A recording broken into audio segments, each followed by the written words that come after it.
Hello and welcome back to the Outside and Active podcast. My name's Dom and I'll be playing host to conversations tailored for those who love the outdoors.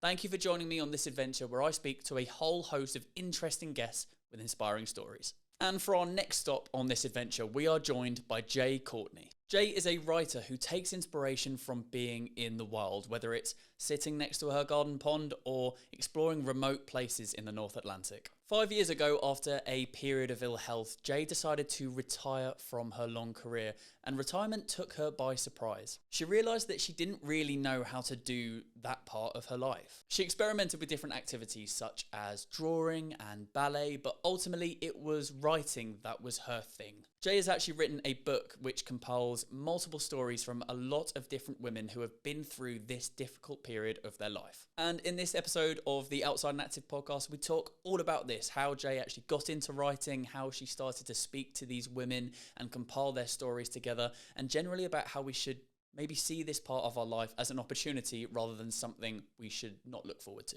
But just before we jump into this week's podcast, a word from this week's sponsor, All Steps Formation Riding. All Steps are the exclusive UK provider of the renowned skill and beauty of formation riding.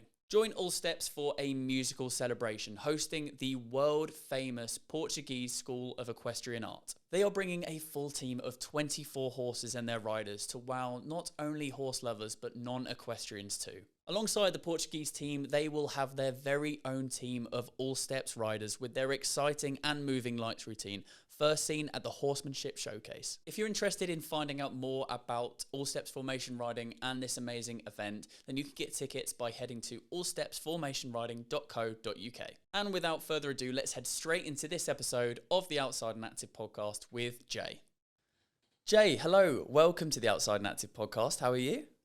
I'm really well, thanks, Dominic. Good. It's a pleasure to have you on the podcast. It's now that technology's on our side. It wasn't working for us earlier in the week, but we're here now, and we're happy to have you on and chat about a really, really important topic and chat about you and the book. And I'm really excited to have this conversation. But just before we jump into the conversation, I am actually going to be passing you a piece of advice. And this is something that we have on every podcast.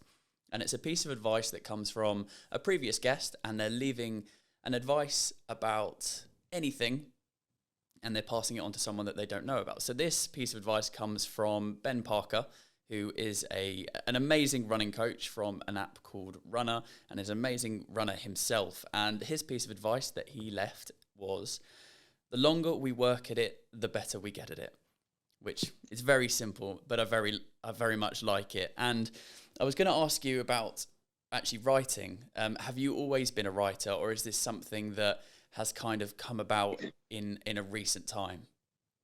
No, and that's a really useful piece of advice, actually, because no, I haven't. I only started writing since I retired. I mean, I've written for work like most people have to, but I hadn't actually done any creative writing or, anything that wasn't work-based. And it was something I kind of fell into because I wasn't doing very well. I was struggling with retirement, and I suppose I was sort of scribbling for my own sanity, really. But then I realised that I actually really enjoyed it and wanted to get better at it, and that's where the quote's useful. And once I got into it and did a few courses and then took an MA, it became a bit obsessive. So I did work really, really hard at it, but it, like all things that you enjoy, it didn't really feel like work. So, yeah. It's always ideal, that. It's been an absolute joy to discover something that I enjoy so much when I really wasn't expecting to. Yeah. I always see writers, and when they're writing books or writing long-form content, they always have either they go to a specific place or they do it at a specific time of the day. Did you have that particular place, or did you kind of find time in your life, or was it at night when you couldn't be distracted or you could just zone in? I'm typical of many writers in that I'm an early bird. I do like to get going early in the morning, and I love that dead quiet at the very early start of the day. So I do tend to write early as like 5-ish, and for 3 or 4 hours if my head's really in it. So it's very much a morning thing for me, but I'm also a bit mad when I'm writing. I love to walk, and when I walk, I get ideas. And then every single jacket and jumper I've got has got a little tiny notebook in it and a pencil. And every time an idea comes to me, I jot it down. And then I'm ending up with these literally hundreds of little bits of paper. I've tried putting it on my phone and it just doesn't work for me. So So it scraps has of to paper be. everywhere. Yeah, it has to be. Yeah. Well, So it's, some part of it's organized and the other is quite mad. organized chaos. Organized Yeah, chaos. yeah, that's right. What you saying about walking and getting ideas is obviously writing can be quite a sedentary process, but walking, obviously, I know you're writing about things, about being active as well. So that kind of leads me on to the question that we ask to everyone as well, is that what do you, Jay, love about being outside and active? Mm. I've always really enjoyed walking. I chose Lancaster University, years and years and years ago because it was close to Lake District and is where I could, go off hiking every weekend. And then, family happened and all the rest of it. So you can't go on those, well, I couldn't go on those sorts of journeys so much. But that has been an absolute treat to get back to at this stage in my life. And I love groups like Love Her Wild and Adventure Queens and, just to get out in the wild. Having said that, I love the groups. I've got many really good friends through them, but I do love to go solo walking. And particularly in northern climates, so places like the Faroe Islands and northern Scotland, Orkney. There's something about that light in the north that really appeals to me, and I just love the ruggedness of it. And actually, I know it's not kind of usual to say it, but I quite like cold weather. Oh, I don't know if I agree with you on that one. Not wet, but I don't mind cold. Yeah. Okay, wrap up nice and warm, go on a walk in the Lake Districts exactly. or Scotland. No, I can understand that. I can appreciate that, definitely. Yeah.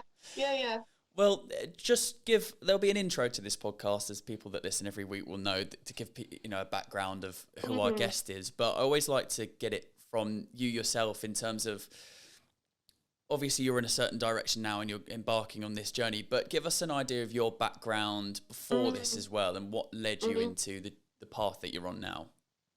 Yeah, in many ways, I was typical of women of my age. I mean, I'm 65, so born in the late 1950s, lived through the swinging 60s and 70s, but I lived on Salisbury Plain, so I don't think the swinging 60s hit Salisbury Plain till about 1980 something, so it wasn't very swinging, really.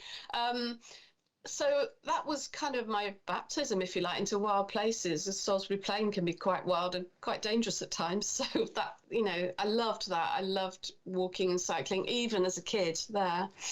I then, did my studies, went on to be, like many women of my age, a teacher, and was fairly successful in my career, and later on became a local authority advisor. And my interest then was very much in the health and well-being of children and young people. So I worked with health and social services, for everything really to do with children's health. So, and I was passionate about it. I absolutely loved it. And I was very fortunate. I had my two daughters who are now grown up with children of their own. So I've got, 4 grandchildren. And I have been very lucky. Unfortunately for me, towards the end of my career, I got ME after a viral infection, and it floored me. I'd always been really active. I was, I used to swim every morning before work, and, I was pretty much fit for my age, but the ME floored me, and I really struggled with that. Not much was known about it, and even less about how to help me. So it was a really tricky few years.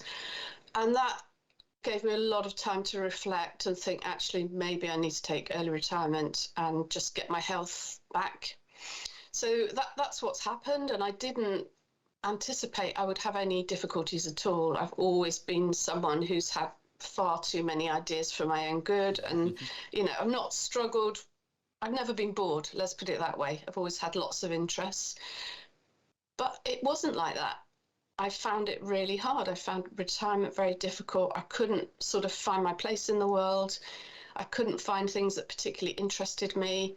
And I also felt a lot of pressure that I was really surprised by, that being an older woman, you're expected to behave in a certain way and limit your lifestyle choices to things that didn't appeal to me at all. And most of the books and magazines and stuff I read were sort of urging me to, A, not look my age, and B, have cosmetic surgery, or, spend lots of money on face cream or whatever. It just, I couldn't relate to what they were suggesting. Mm-hmm. And so I started to, initially it was a personal quest, just talking to friends and friends of friends to see how they were facing this part of life. And a lot of them were feeling just as I was, and that was both a surprise and a comfort. Somehow in my head, I thought, oh, retirement, it's all fluffy and lovely, and, and it wasn't really like that. So as time went on, and by this time I had started to write, I was doing my master's, and it began to feel like there might be a story here, that it might be worth my while seriously talking to other women and interviewing them properly to see, what the issues were and how women were finding their way post-menopause. This was sort of about 3 years ago I started it. And there was not much in the news at all about menopause then. It's quite a recent thing. But there certainly wasn't anything about postmenopause. And there still isn't really. There's this sort of, menopause, and then what happens? Do you fall off a cliff, or, do you tuck yourself into, I don't know, rest home or something? What is postmenopause? Yeah. So that was a personal quest that turned then into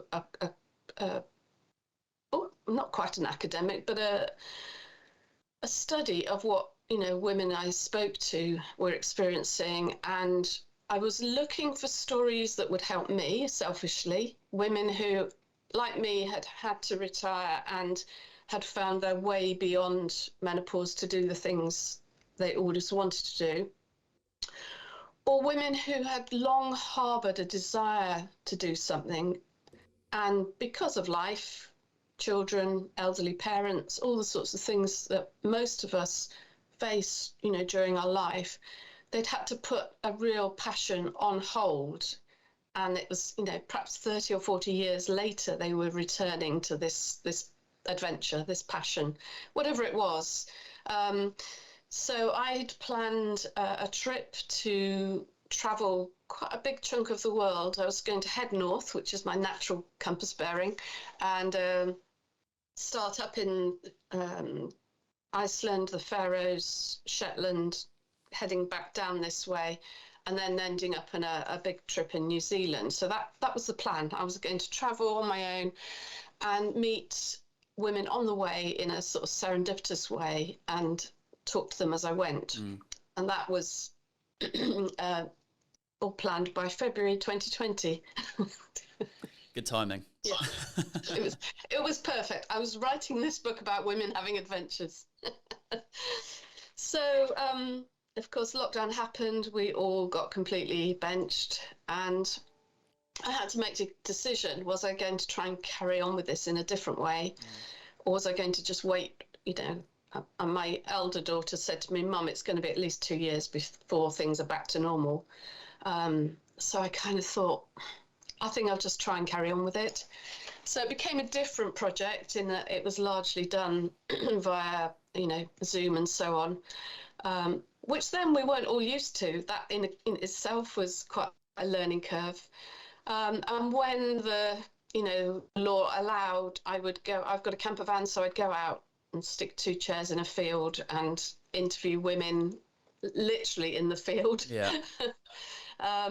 But also, very luckily for me, the camper van front seat and back seat are 2 meters apart, so I could very nice open the sliding door, open the window, and there'd be a big draft going through. And I remember so vividly interviewing Deborah that day, and it was freezing. It was December, and I'd made hot water bottles, and we had blankets and, flask of coffee. It was very 1950s.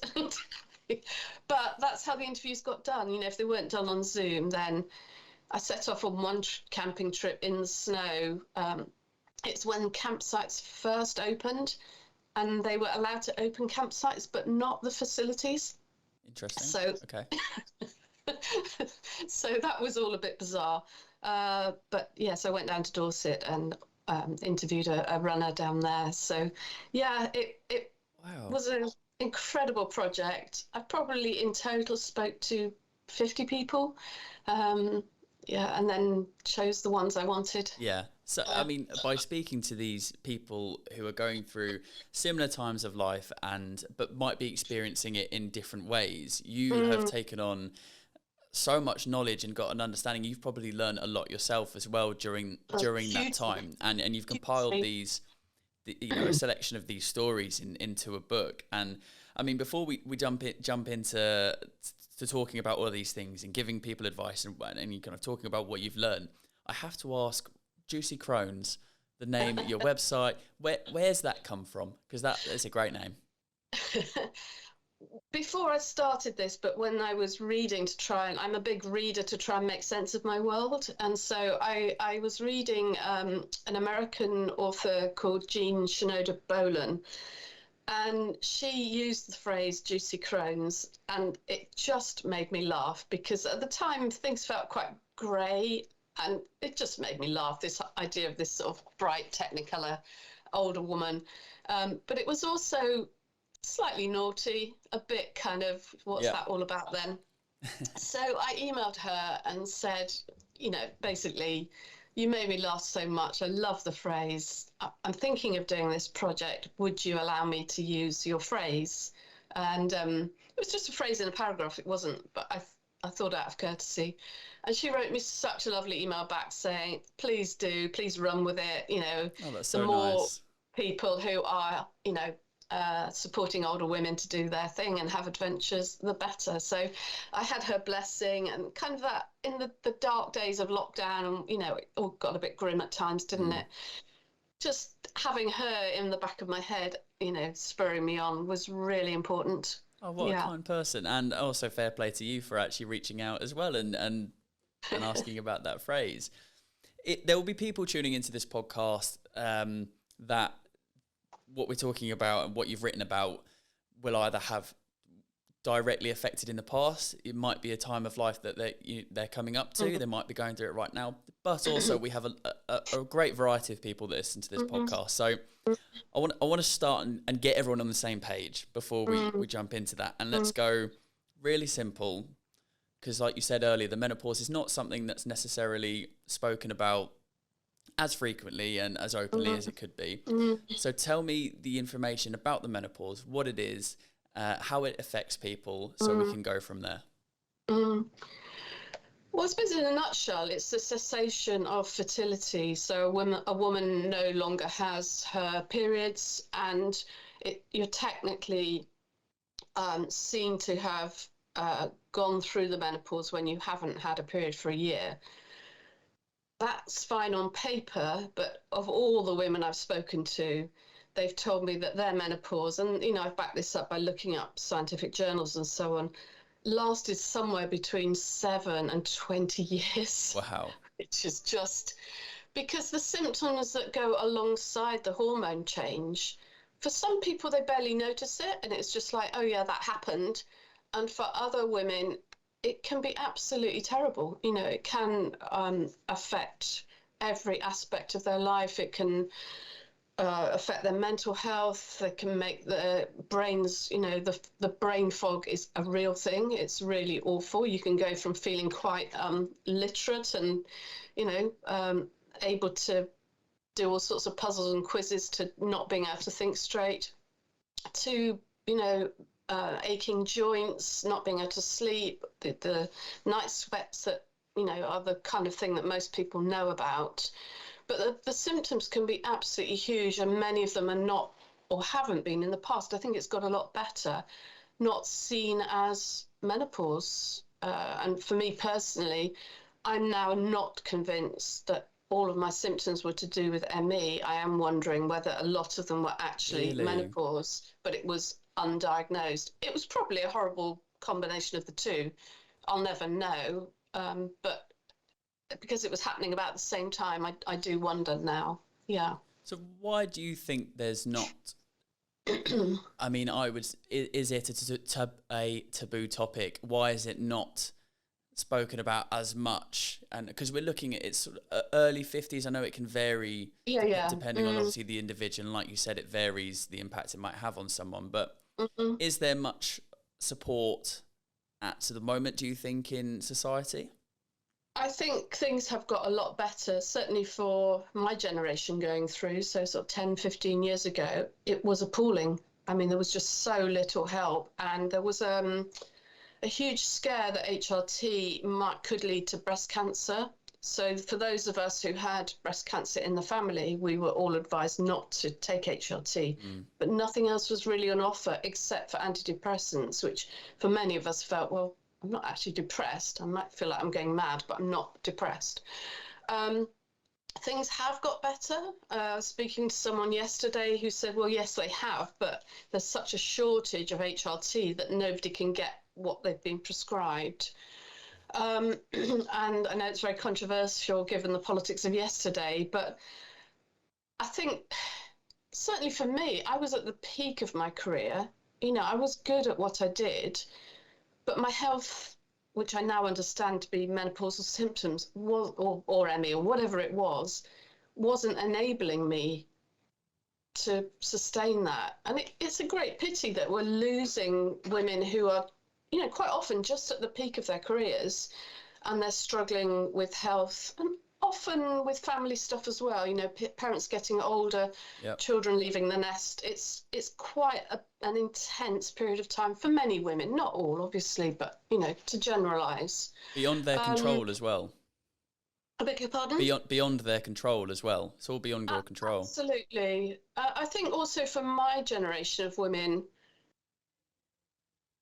when our periods started, a lot of us were told to keep silent about it. It's not something you talked about. And that sort of reign of silence kept going. And there was certainly, and it's hard to know where these things come from, but menopause was something you shouldn't talk about either, especially if you wanted to keep your career and you wanted to do well in your career.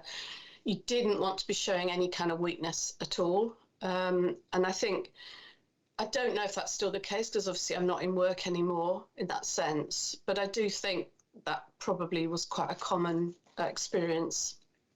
Yeah. In the way that we would look to support anyone of any demographic going through, you know, a difficult time, why would there not be support for those people?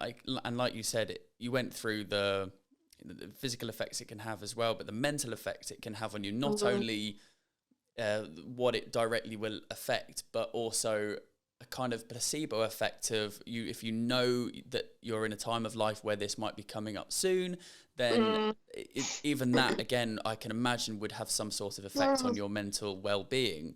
And that will then transcend. I mean, we talk so much on this podcast about the relationship between physical and mental well-being. Do you find, you know, speaking to the people that you spoke to, that there was a sort of view of, oh, well, this is it now. I'm in that time of life where it's where I'm not going to be able to get out walking and being active as much, nor do I want to be, because what's the point? And like you said at the beginning, I just sort of go into this stage of life where I just sort of rumble along. I can't take anything new. Does that really play a part in people's psyche? I think it really does. I think, and that's partly why I've gone from finding out for my own personal purposes to almost feeling like I'm sort of spearheading a campaign, because so many of the women I've spoken to, like me, had felt that they'd just dropped off a cliff. You know, what is beyond menopause? And I think it was only when I looked at the data and thought, goodness me, if I'm lucky enough to live as long as my parents did, I've possibly got 30 years beyond the menopause. You know, that's a fabulous amount of time in which to do anything. And it is really, really important that we all keep as fit and healthy as we possibly can. And, you know, I go to the gym once a week and lift weights and do Pilates and play squash. And, I keep as fit as I can. And I'm probably fitter now than I was, than I have been since I was probably, quite a bit younger. But I think one thing that has happened I wasn't expecting, I've had feedback on the book from much younger women who haven't yet reached menopause, who have told me, oh, well, this has changed my view because I now think I've got something to look forward to rather than just, oh, God, it's going to be awful and then you die kind of thing, And for that, I think I always said, if I only helped one person writing the book, it was worth doing. But I didn't expect younger women to read it. And those who have, I didn't expect them to find it such a positive to have such a positive effect for them. Well, I can imagine that because I can imagine it takes almost something off your shoulders of going, okay, well, this actually isn't something to be scared of. It's there'll be opportunity. There's so, like you said, it could almost be a third of your life after this period of time, and you may have more time, more opportunity to be able to try new things, and like you said earlier, circle back to earlier endeavors in life which you want to pick up again. I mean, there was you talk about the stories in the book.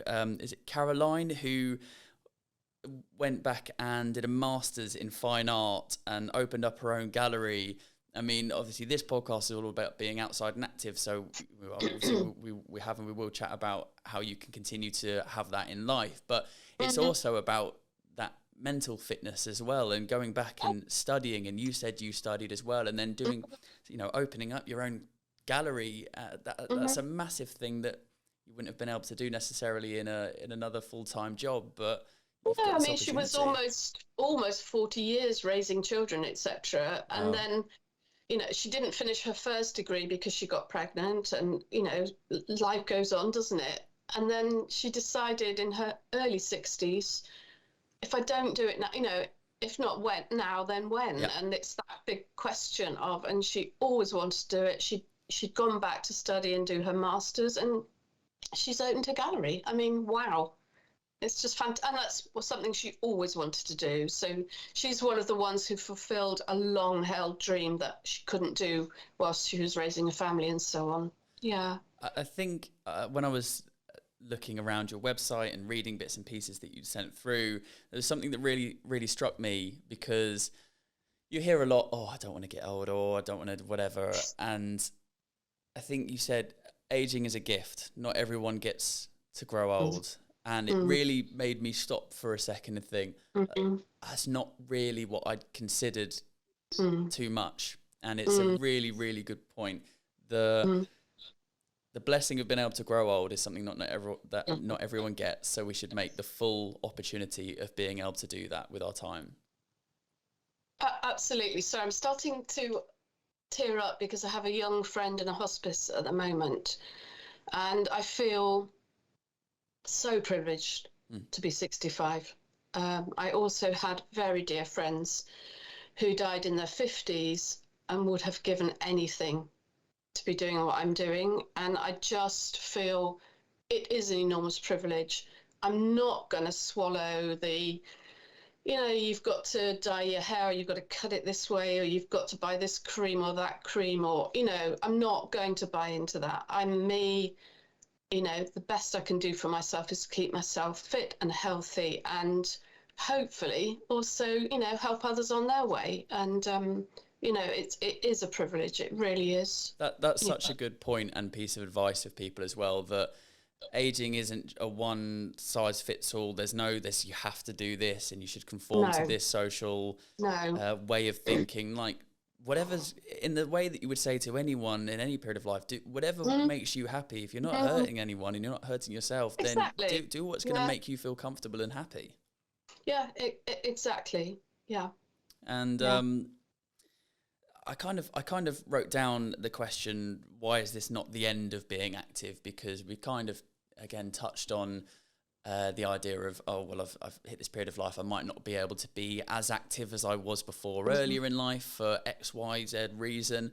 But why is it not? Why is there still so much opportunity to get out there and be active in whatever way that may be? For you, it's going and doing yoga and lifting weights. For some people, it might be getting a pet and walking a dog twice every day in whatever shape that you may be. So why is it not the end of being active? Well, I think it shouldn't be the end of being active. I think all the evidence we have is that the more active you are, within reason, as long as you're not kind of doing your body damage, is that's what you need to be both mentally and physically well. You know, our internal mechanisms need that to keep them going and to keep them replenishing themselves and so on. So I don't think there's any question over it at all. But what I would say is, you know, do what you enjoy. If you don't enjoy it, you're not going to do it. So, you know, do whatever it is you enjoy. But there's masses of evidence now about being in green space, about being in trees, in, you know, getting out into as much of the great outdoors, the wilderness, as you can, depending on, you know, your circumstances. And I would absolutely advocate for that. If I'm having a struggle of a day, I know I need to go up a hill. You know, as it happened, my nearest hill are the Malverns, and, you know, I'm very lucky that I can drive there and get to the top of that really easily and think, okay, this puts my world in perspective. You need that sense of putting your world in that sense of time and space, I think. Yeah. We had a lovely guest on the podcast about 10, 12 episodes ago, a lady called Eddie Brocklesby, who I believe is early 80s now. And we had a lovely woman. We had a really fun conversation full of laughter about how she started running in her early 50s, I think 52, had obviously been active before, but really took to running and has taken on incredible challenges. I mean, the fact that she's called Iron Grand because she's taken on so many Ironman challenges. She's done the race across America as well, and she'll be, I think, the eldest British woman to do so. And she just completely went the stereotype of an older woman not being able to be active. Absolutely not. I'm going to get out there and I'm going to show people exactly what I can do and exactly what's possible on obviously the most upper scale, but such a an inspiration to people that might be looking for that. And I think that was exactly a great example. I think she's brilliant, and I think that's exactly it. And I don't think we need to kind of preclude ourselves from things, even if we do have a medical condition, you know, work around it, because it's almost certain that whatever exercise you can manage to do is going to help you, you know. You said earlier about people of a generation not wanting to talk about getting their periods and the menopause not being something you wanted to speak about as well. Where we're at now, is it easy to talk to friends that might be going through a similar stage in life? Are there communities to be able to support? Because we know, a burden shared is a burden half type thing. Is it easy? I mean, when you spoke to the people that you did when you were preparing for the book, did people find it easy talking to friends or colleagues and being able to sort of get advice and go through a similar time of life together? I think it has been very tricky. I think there's been a kind of conspiracy of silence, actually, and by opening up the conversation and very gently easing, you know, these amazing women into talking about how they really felt. It's so easy, you know, how are you? I'm fine.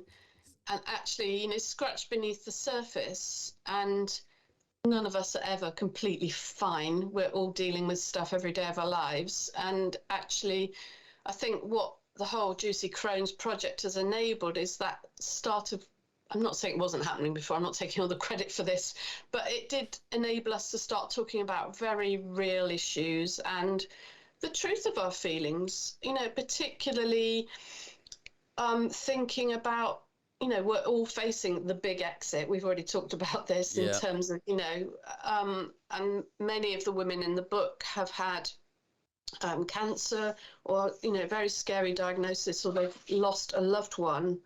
So it is a very, very real and present thing. But they've also, the flip side of that is it makes you even more determined to love life and enjoy life, and get out there and forget all the noise around stuff that really isn't important. Yeah. What do you think for you was the biggest thing that you learnt from interviewing these circa 50 people that you did? Mm. The biggest thing that came out of it for me was how inspiring they were. And I don't know if there'll be time to talk about a few, but it was also the honesty of the struggle. Yeah. We just talked about that, and I thought that was incredibly valuable to share. But that actually each woman has found her own path, because everybody talks about wanting to have an adventure, but the way that works out is very different, person to person, woman to woman in this case.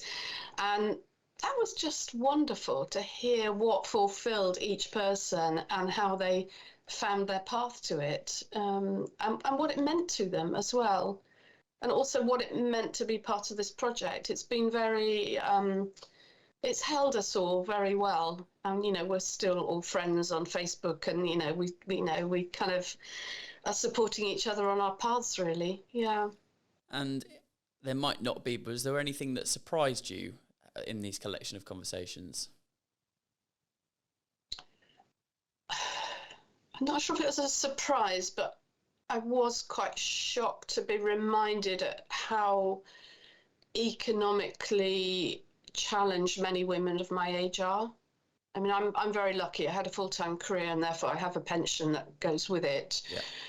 But many women don't, and they are living in really very difficult financial circumstances. So I was very mindful of that when I was writing the book, to try and include women who had found ways around that, in terms of still grabbing life, still going for that adventure, but needing to find other ways to do that. Yeah. Interesting. I mean, yeah, I asked you about Caroline, but I'd love for you to share an example of someone else that you spoke to that you'd be happy to share, and give an example. So a couple spring to mind. So there's Andy, who's almost exactly the same age as me, and so she's a very bright girl, but she didn't have the opportunities that her elder brother had in terms of education and choices in career. And she was bilingual, she was a secretary, but then she went to train as an air hostess for Iran Airways and then British Airways. And so she had a very successful career with BA as an air hostess, but all the while she wanted to be the pilot. That's what she wanted. Yeah. And it was an impossible dream for her. It was just not something that, a young woman in the late 70s, early 80s was going to get that chance. And so as soon as she retired, or actually before she retired, she started learning to be a pilot and to get her private pilot's license. Unfortunately for her, of course, lockdown happened, and so that slowed the whole process up. But, it's just wonderful, this woman who's learning to fly. She's 65 and she's learning to fly. And then someone like Alex, who was having a bit of a difficult time in her 50s, mum not very well, just feeling a bit low, kind of decided to start doing park runs to try and improve her well-being. And then she hit 60, and when you're 60, the NHS sends you a lovely little kit to test your poo with, to see if you've got bowel cancer. Yeah. And very sadly for her, it came back as positive, and she'd got stage 3 bowel cancer. However, by then she was loving her running, absolutely loving it, moving towards sort of half marathons and marathons. And she continued with that despite having 3 major surgeries to remove cancer from 3 areas of her body.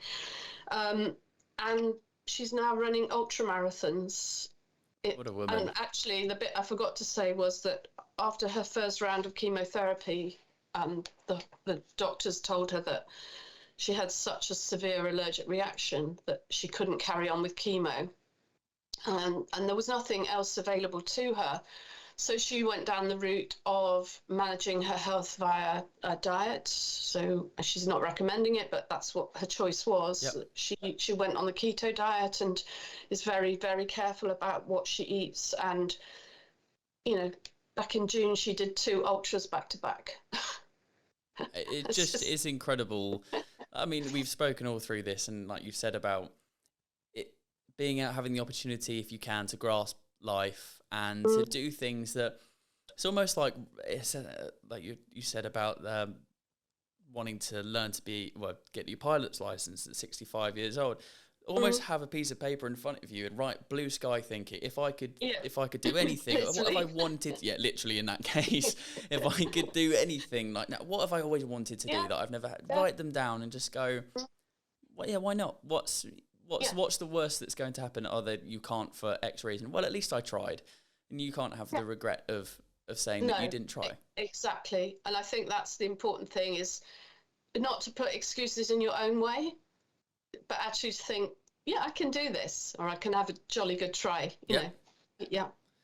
I'm always keen for people listening to always come out of this with something that they can take away and practically think about or implement into their lives should they choose to the next day. And a couple of questions leading on this. One for people that this will directly affect or has directly affected. But if I'm coming to this period of my life and I feel like I'm very close to it, is there some practical advice that you can give to people, or it can be something to advice for their mindset going into this, further to what we've spoken about, that will just give people that extra piece of reassurance or understanding of what they can do when they're going through that time of life?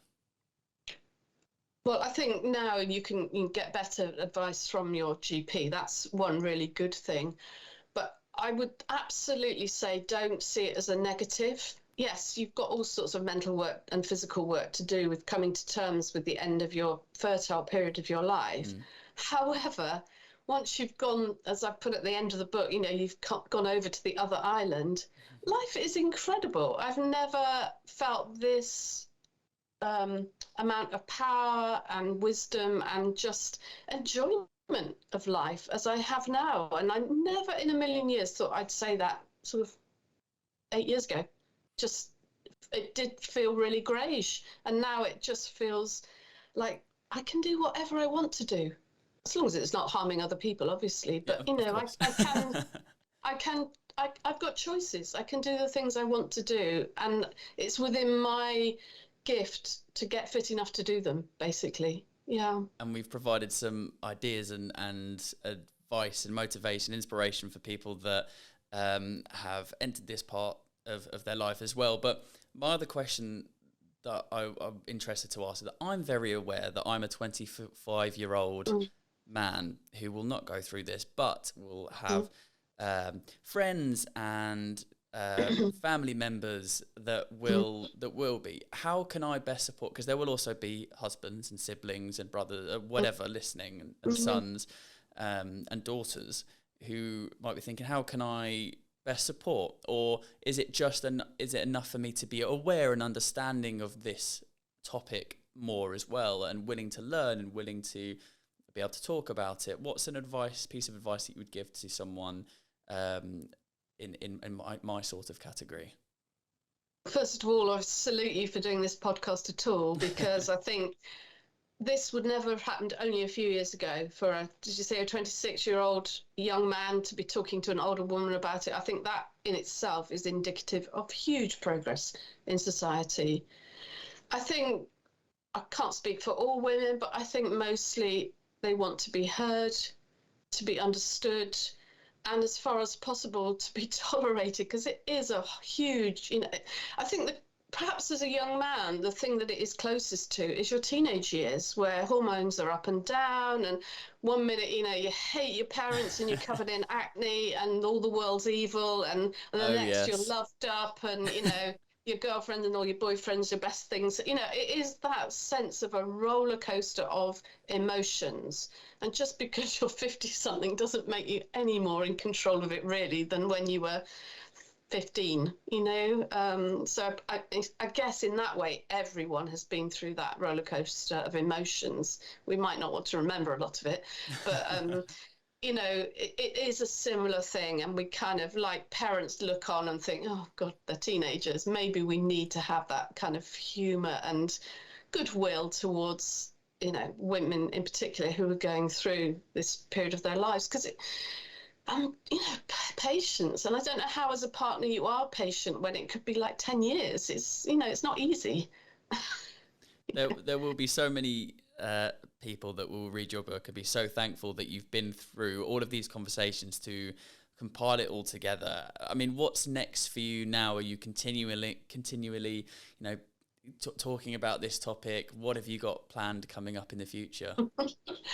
Well, the book was only launched less than 2 months ago, so it's been a really busy couple of months, and it's just taken me so much by surprise. I'm just getting back to thinking, my fingers are starting to itch and my feet are starting to want to walk, so before too long I will be heading north. I do feel like I need to go and get lost somewhere and just write. I've got a few ideas brewing, but none of them have taken a particular shape. But the subtitle of the book is Free for the Strangest Adventures, and that's what I'm planning on doing, really, having more adventures, whatever form those adventures take. I'm just loving it.